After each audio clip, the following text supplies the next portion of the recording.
안녕하세요. 오디오평론가 오승현입니다. 베스트 매칭 지난 시간과 재밌게 보셨나요? K1 시간. 오늘은 바로 이어서 윌슨 베넷이 또 굉장히 오히려 프로학보다 좀 더 문의가 많은 제품 중에 하나예요. 프로학은 뭐 히스토리도 오래됐고 많은 분들이 사용도 해온 바에 비하면 윌슨 베넷은 사용자들이 아주 프로학만큼 폭이 넓지는 않고 아주 골수 팬들이 많은 그런 카테고리라고 좀 볼 수 있습니다. 그래서 궁금해하시는 분들이 더 많아요. 가서 들어보시면 되는데 일단 윌슨 베넷의 제가 아는 베스트셀러는 뭐 실제로 직접 집계를 여쭤본 건 아닌데 디스커버리 2가 가장 많지 않을까 싶습니다. 가장 윌슨 베넷의 모든 소리를 축약한 그런 스피커라고도 할 수도 있고, 그러니까 윌슨 베넷의 모든 소리를 윌슨 베넷은 이런 소리를 내는구나 라는 걸 확인할 수 있는 대표 기종이기도 하고, 또 공간이 너무 넓지 않아도 쓸 수 있는 그런 대표적인 기종이라서 디스커버리 2를 좀 오늘 살펴보기로 하겠습니다.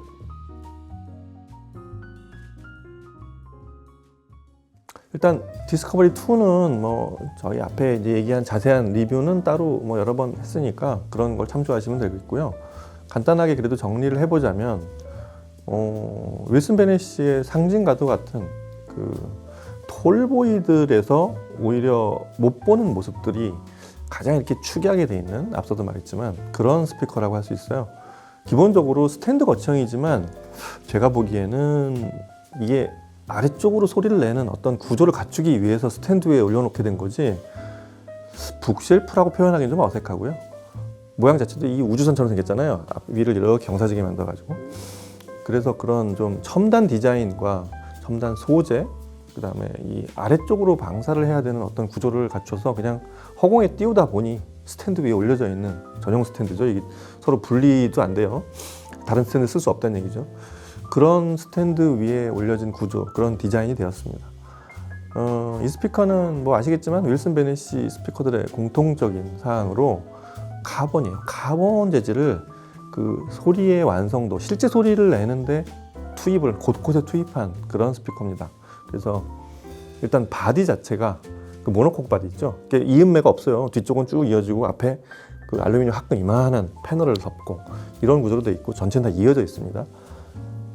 그래서 안쪽에 그 블라스트 코어라고 해서 쫙 쏴가지고 단단하지만 굉장히 그 가벼운 아주 금속에 가깝게 가볍게 굳힌 모양을 성형하기 위해서 그런 베이스를 만들어 놓고 플랫폼을 만들고 그게 이제 2중, 그러니까 총 3중 구조 벽이 돼요. 그 인클로저가 돼요. 바로 위에 글라스 파이버, 그 섬유 글라스를 그 광섬유를 도포를 하고, 그리고 맨 바깥쪽에 이제 카본, 우리가 하는 카본을 씌웁니다. 이 집은 참 카본 색깔도 내는, 카본의 색깔을 내는 최초의 회사라는 기록도 갖고 있어요. 막 빨강, 파랑 이런 색깔도 씁니다. 그래서 마감이 10매까지인가 되는데 하여튼 그런 것도 좀 소비자가 본인 취향 따라 고를 수 있는, 디자인적으로 고를 수 있는 부분이고요. 일단 그렇게 만들어 놓고 안쪽은 정말 특이하게 생겼죠. 체인버가 이렇게 두 개로 되어 있는데 밑에는 중저역을 내는 쪽이고 위는 고역인데, 이게 리플렉스, 소위 저음 반사를 하기 위해서 어딘가 구멍을 뚫어야 되잖아요. 이걸 아래쪽으로 뚫어놨어요. 근데 서로 위쪽하고 아래쪽이 서로 파이프가 다르게 아래쪽으로 쭉 서로 다른 구멍을 써서 별도로 아래쪽으로 리플렉싱을 하게 돼 있습니다. 그런 구조도 좀 다르고, 그 다음에 아래쪽에는 그 소위 7인치짜리 그 마치 조개라고, 이제 클램쉘이라고 자기들도 부르죠. 서로 마주보게 돼 있는 그 아이소바릭 방식이라고 하죠. 저음을 내는 저음 유닛이 따로 있어요. 그래서 아래쪽에 이만큼, 그게 처음에 윌슨 베넷 스피커를 보면 저걸 저렇게 해놔도 소리가 나나? 스피커를 거꾸로 붙여놨네. 막 옛날에 처음에 그 비숍이라는 스피커 나서 사람들이 깜짝 놀랐죠. 스피커 잘못 만들었네, 거꾸로 붙였네. 근데 그렇게 소리를 뒤쪽으로 내는, 또 앞에 안쪽에 또 하나 우퍼를 붙여가지고 내는 그런 독특한 저음을 내는 그런 구조를 만드는 게 바로 윌슨 베넷 스피커들입니다. 이 스피커도 그래요. 그래서 아래쪽으로도 7인짜리 이쪽 뒤에 그 바스켓하고 자석이 그대로 다 드러나 있는, 그게 사실 이 제품의 그 디자인적 시그너처입니다. 이렇게 만들어놨고, 이걸 이제 자사에서는 이 윌슨 베넷은 자기들이 전부 다 소재를 새로 만들었기 때문에 자기들이 이름을 다 붙이는데, 이거를 테크틱, 그다음에 버전 2에서 테크틱 2 드라이버라고 해요. 그리고 7인치 구조의 베이스하고 똑같은 구경의 미드레인지를 역시 또 테크틱2로 앞쪽에 이렇게 위에 붙여놨습니다. 그리고 아래쪽에 이제 트위터인데, 트위터가 이제 최초는 이게 2000년 초반에 만들었어요. 2001년인가 만들고 10몇 년 후에 버전 2를 만든 거예요. 근데 제가 보기엔 오리지널이 워낙에 앞서가서 디자인을 잘 만들었기 때문에 딴 건 거의 손 안 대고 이 재질, 테크틱을 1에서 2로 바꾸고 트위터를 대폭 개선했어요. 그래서 이렇게 튤립 웨이브로 말려 들어가게 만들고 세미스피어라는 트위터를 쓰는데, 이 기본적으로는 이 패브릭 재질이에요. 소위 우리가 아는 천으로 만든 트위터인데, 그게 사실 그 질감 표현하는데 사실은 그 잔떨림에 굉장히 표현을 잘하는 재질이잖아요. 근데 이 제품의 단점이 힘, 에너지가 강하게 갈 때 거기 이게 정동작하는데 조금씩 어긋날 때가 있는데, 그거를 이 집에서 해결하기 위해서 안쪽에 카본을 덧댔어요. 요새 그렇게 제조를 트위터를 많이 하거든요. 원래 패브릭을 대표로 하는 스피커 유닛 제조들도 안쪽에 뭐 금속을 대거나 얇은 금속을 판을 대거나 지금 같은 카본을 대는 경우가 많은데, 윌슨 베네시는 원래 원천 기술이 카본에 있으니까 카본을 아주 잘 다뤄서 그렇게 2겹짜리 세미스피어 트위터를 만든 게 오리지널 버전이 달라진 겁니다. 그런 것들의 특징을 갖고 아래쪽에 이제 또 이 진동에 굉장히 민감해서, 이거 아무리 카본을 입히고 모노콕 바디를 만들어 놓고 해도 아래쪽에 진동을 못 잡아주면 원래 소리를 못 낸다. 그래서 이 말단까지 그 진동 차단과 그 진동을 이렇게 분산시키는 소리가 굉장히 뛰어난 게 이 윌슨 베네시 스피커들의 특징인데, 아래쪽 그 소위 3점 지지로 되어 있는 아래쪽 그 스탠드 아래쪽에 보면 키네마틱 베어링이라고 해서 스파이크가 내려온 다음에 볼 베어링 3개로 그걸 받치게 되어 있는 각각을, 볼 베어링 3개가 들어가 있는 그 슈 같은 게 있어요. 이거는 그냥 써도 되고 안 써도 되는 게 아니라 무조건 받쳐야 되는, 그거 굉장히 중요한, 그래서 그런 것까지도 섬세하게 아주 세팅을 잘한 그런 스피커가 바로 윌슨 베네시의 그 디스커버리 2입니다. 그래서 이 스피커는 소리 자체, 이 스피커를 듣는다는 건 무슨 의미냐면, 진동이 없어지고서 윌슨 베네시가 카본까지 썩어서 구현을 하려고 한 스피커의 목표는 뭐냐면, 스피커가 사라지는 거예요. 제가 종종 얘기하지만 사실 그 상태로 소리를 내면 이 음파 외에는 그 스피커의 그 인클로저를 의식할 수 없게 되는데, 거기에 목표를 두고 설계한 게 바로 윌슨 베네시의 최초부터의 정신이고, 그래서 이 스피커를 정상적으로, 뭐 아주 잘하진 않아도요, 정상적으로만 세팅을 하면 스피커가 사라져요. 스피커 사라지는 현상 중에 하나가 바로 스피커가 이렇게 2개 있으면 이 바깥쪽에 소리가 나기 시작해요. 그건 스피커 안쪽에서 나는 거하고 상황이 달라지는데, 바깥쪽에 소리가 들리기 시작하면 스피커가 이미 사라지고 있는 거라고 보시면 됩니다. 혹시 모르면 그게 내가 지금 윌슨 베네시 제품을 쓰고 있다면 잘 아는 음원을 하나 틀어가지고 그런 현상이 나타나는지 한번 들어보세요. 그게 만약에 그런 현상이 안 나타나면 조금 세팅을 다시 하시거나 조금 앰프나 이런 것들 좀 다시 한번 교체해서 세팅을 다시 해야 될 필요가 있을 것 같습니다. 일단 이런 소리를 내려면 윌슨 베네시가 사실 앰프가 좀 어려워요. 이게 굉장히 강성이 높은 그 7인치짜리 이 회사는 특히 뭐 이렇게 대역도 굉장히 넓게 이렇게 설계하지도 않았어요. 38Hz? 뭐 일반적인 우리가 아는 그 스탠드 거치형 스피커들에서는 굉장히 뭐 넉넉한 대역이긴 한데, 사실은 이 구조나 이런 거로 봐서는 더 내려갈 수도 있는데, 완벽하게 재생할 수 있는 대역까지만, 공진이 일어나지 않는 대역까지만 그래도 조금 겸손하게 만든 대역 같아요. 그 윗대역은 30kHz까지 재생하지만 아래는 38Hz부터 시작합니다. 근데 이 다이나믹이 엄청나요. 근데 아까 말했듯이 테크틱2 드라이버가 밑에 이 우퍼, 그렇죠, 2개짜리 아이소바릭 우퍼, 이걸 내줘야 되는데 이게 굉장히 어렵습니다. 그래서 이 스피커를 제대로 들으려면, 그 입체감을 들으려면 일단 저음을 해결해야 돼요. 그래서 이 스피커는 출력이나 드라이브, 이 저희가 굉장히 중요한데, 그래서 첫 번째로 제가 항상 추천하는, 가격이 더 높으면 더 좋지만 그래도 최소한 이 정도는 돼야 된다, 그래야 이 소리가 제대로 나오기 시작한다 하는 지점이 바로 그 벨칸토예요. 저희 사무실도 그래서 벨칸토 레퍼런스 600M으로 드라이브를 하고 있어요. 똑같은 스피커를 600M으로 참 이 스피커를 많이 들어봤는데, 딱 최적의 드라이브, 여기서 소리를 더 높은, 그러니까 전후 스피커, 특히 미드 베이스와 이 우퍼가 좀 더 많은 진폭을 내게 하되, 그게 정동작하게 하기 위한 앰프들은 좀 신중하게 고르면 좀 더 좋은, 더 큰 소리가 나겠죠. 스케일이 큰. 근데 일단 정동작을 하면서도 다이나믹이 완벽하게 나오는, 거의 진짜 완벽해요. 그게 레퍼런스 600M이에요. 이 앰프가 가격이 소비자가 아직도 700만 원을 안 넘는 거로 알고 있거든요. 700만 원대예요, 하여튼. 그래서 디스커버리 2를 드라이브할 수 있는 제가 하는 가장 싼 앰프입니다. 모노블록 파워고. 여기에 이제 여기 자사의 E1 DAC나 스트리머까지 붙은 E1X 이런 DAC 겸 프리앰프, 스트리머까지는 그걸 프리앰프만 붙이면 아주 간단하게 디스커버리 2를 완벽하게 올릴 수 있는 시스템이 되거든요. 제가 이 앰프, 레퍼런스 600M, 벨칸토의 레퍼런스 600M으로 디스커버리 2를 들으면서 놀란 게 뭐냐면, 예를 들어서 마이클 잭슨 같은 아주 글쎄 흔하지만 사실은 저희들의 기준으로 보면 80년대도 그랬고 지금도 최고의 녹음 중에 하나인 게 그 수많은 더빙을 아주 절묘하게 서로 강약을 조절해서 집약시켜 놓은 음원 중에 하나가 대표적인 팝 음악이 마이클 잭슨인데, 윌류베 데어 같은 거, 윌류베 데어는 또 특히 시작이 앞에 또 베토벤 교향 9번 합창부터 시작을 해요.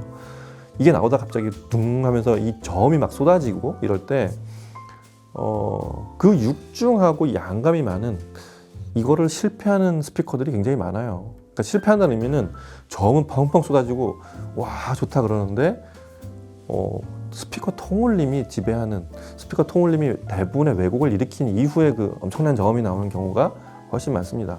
윌류베 데어는 그런 곡이에요. 근데 윌류베 데어를 저는 이 스피커로 참 많이 들어봤는데, 정말 이 윌류베 데어를 들으면서 뒤가 이렇게 쫙 넓어지면서 호쾌함은 호쾌함대로 나오면서 저음이 정말 깔끔하게 이렇게 강하게 움직일 때와 멈춰야 될 때 정확히 알아서 멈추는 그런 저음. 벨칸토 600M이 그런 소리를 내줍니다. 아주 정말 제작, 마치 이 스피커를 위해서 만든 앰프처럼 아주 잘 만들어주고, 그리고 이 앰프 벨칸토 600M은 그 중고역이 보통 이제 D클래스 앰프들이 놓치는 경우가, 예전 모델이긴 하지만 중고역이 좀 아주 정확하긴 한데 오래 들으면 귀가 피곤할 경우가 있다고 했잖아요. 그런 걸 이미 처음부터 존 스트런처가 진공관 앰프부터 시작한 사람이라 음색을 또 진공관에 맞춰놓은 그런 또 절묘함이 있습니다. 그래서 소리가 되게 매끈해요. 풀어진 매끈함이나 보송보송한 느낌이 아니라 진짜로 끝에 살짝 얼음이 녹아서 바깥쪽만 이렇게 윤기가 있는 그런 느낌 있잖아요, 감촉. 그러면서 따스합니다. 그래서 이런 곡 들을 때 정말 좋고요. 클래식은 말할 것도 없고, 전 장르를 듣기에 가장 좋은 앰프, 가장 싸고 좋은 앰프 중에 하나가 바로 벨칸토 600M입니다. 레퍼런스 600M. 그 반면에 반면이라고 할 수 없지만 좀 더 심도 깊게 들어가는 게 있어요. 인티 앰프지만 패스의 INT 250으로 이걸 들어보잖아요. 그러면은 좀 이래요. 이 스피커가 사실은 윌슨 베넷이 저 스피커를 쓰면서 좀 약간 좀 아쉬움을 느끼는 분들의 공통점이 뭐냐면, 스피커 정확하고 다 좋고 사라지는 거 다 좋은데 저음이 좀 지금부터 조금 더 많이 나왔으면 좋겠어요. 그래서 막 서브퍼를 붙여야 될까 이런 거 물어보는 분들이 있거든요. 그걸 채워주는 앰프 중에 하나가 패스입니다. 패스는 적당한 하모닉스를 주면서도, 패스 앰프를 이렇게 귀에 듣기에 좋은 음만 나오는 아주 음색이 이쁜 앰프로 아시는 분들이 많은데, 사실은 그렇지가 않고 A 클래스하고 AB 클래스가 좀 다른데, AB 클래스는 드라이브가 굉장히 뛰어납니다. 그래서 아주 타이트하게 잡는 저음이 나오면서 바깥쪽에 살짝 아까 말한 벨칸토에서 윤기를 주듯이 이 앰프도 그래요. 근데 벨칸토보다 조금 더 두터운, 조금 더 약간 층이 좀 더 넓은 그런 매끄러움 이런 게 좀 있습니다. 그래서 그 부분을 놓고 이제 패스는 질감이 좋다고 하는데, 그 질감의 안쪽의 핵은 굉장히 단단하게, 제가 종종 패스 앰프 INT 요금을 어떻게 표현하냐면, 팔을 꽉 잡은 힘이 굉장히 좋은데 손이 굉장히 부드러운 이런 손으로 사람을 잡는 느낌? 이게 INT 250 소리가 그렇습니다. 그래서 패스 INT 250으로 바이올린 협주곡 같은 거, 예를 들어서 자주 듣는 그 파블로 베즈노시우크라는 영국 연주자가 연주하는 비발디 협주곡들이 있어요.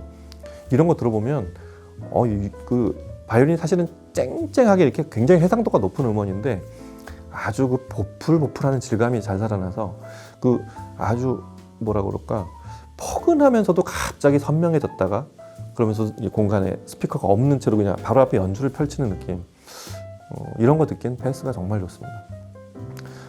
그 다음에 난 이 스피커를 진짜 큰 스피커로, 가만히 보니까 굉장히 가능성도 높고 큰 스피커 같은 소리가 난다, 사실이거든요.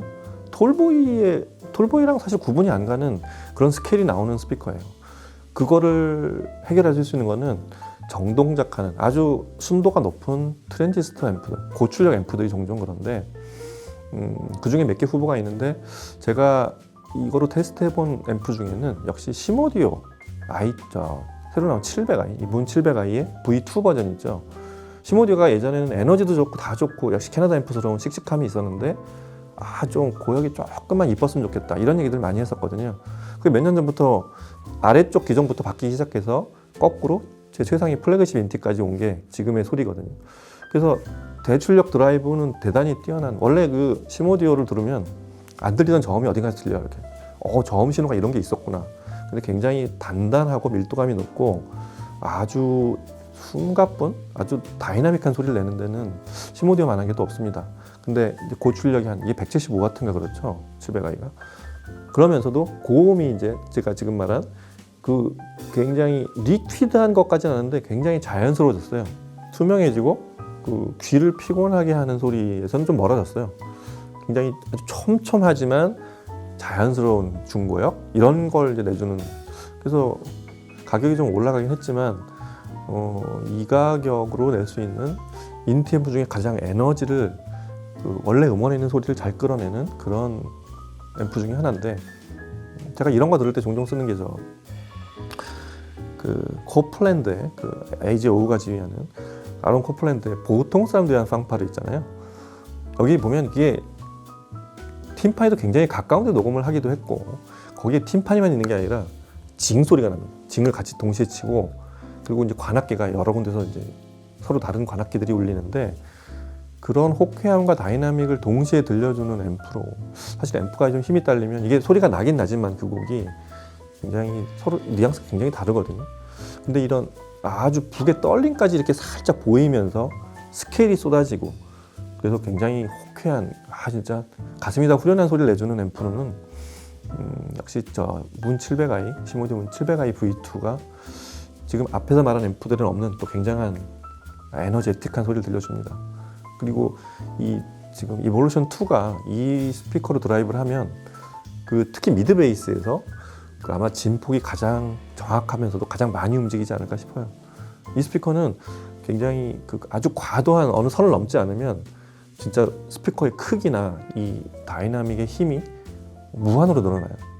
그래서 공간만 크다면 700i 같은 앰프를 쓰시면 그런 아주 스케일이 큰 음악 듣기에 최고 중에 하나입니다. 뒤에 스테이징도 굉장히 넓게 나오고요. 자, 윌슨 베넷이 디스커버리 2를 어떻게 들어야 되는지, 또 원래는 어떤 소리가 나야 되는지에 대한 얘기를 좀 해드렸고요. 이 스피커는 다시 얘기하지만 팁이 왜소해지지 않아야 된다. 그리고 굉장히 스피커가 자연스럽게 의식할 수 없게 공간 속에 사라지고 음악만 들려야 된다. 이 두 가지 포인트를 가지고 본인의 취향과 그다음에 공간 사이즈를 가지고 아까 말한 앰프들 한번 어떻게든 직접 연결해서 들어보시는 그런 기회를 마련해 보시면 좋을 것 같습니다. 오늘 여기서 마치고 다음 시간에 다른 제품으로 또 얘기 이어가도록 하겠습니다. 감사합니다.